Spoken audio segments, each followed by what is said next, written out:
बोलिए सच्चे दरबार की जय जय हो।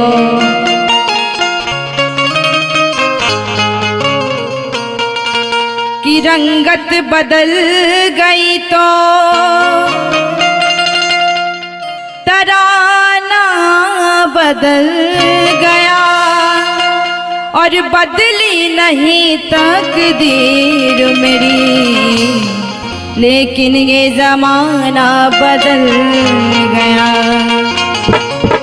आइए, माँ की महिमा का कोई बखान नहीं कर सकता। आइए उस माँ के लिए एक छोटा सा गीत, और आइए माँ को कैसे मनाएंगे।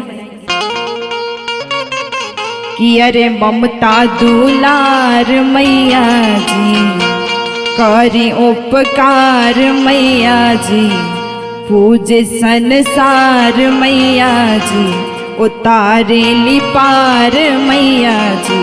अरे लाला की चुनरिया सोहे, लाला की चुनरिया सोहे, जंगल के बीच जैसे फुलवा सोहे, माई तेरे सुलवा सोहे। जंगल के बीच जैसे फुलवा सोहे, माई तेरे सुलवा सोहे।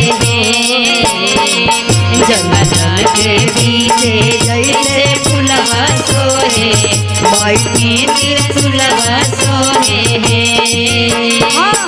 ममता दुलार मैया जी, करे उपकार मैया जी, पूजे संसार मैया जी, उतारे ली पार मैया जी।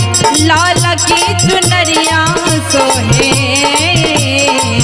लाला की चुनरिया सोहे, जंगल के बीच जैसे फुलवा सोहे, माई तेरे सुलवा सोहे। जंगल के बीच जैसे फुलवा सोहे, माई तेरे सुलवा सोहे।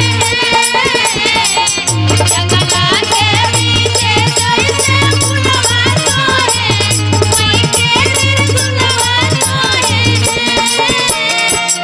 चैता कुंवरवा में घर घर पूजाली माई, जेकरा में भाव जागे ओकरा घर जाली माई।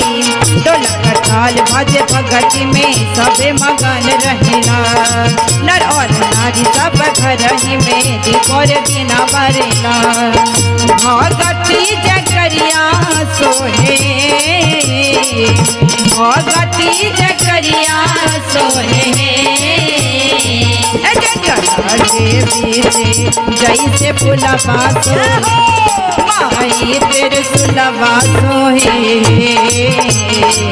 जंगल के बीच जैसे फुलवा सोहे, माई तेरे सुलवा सोहे।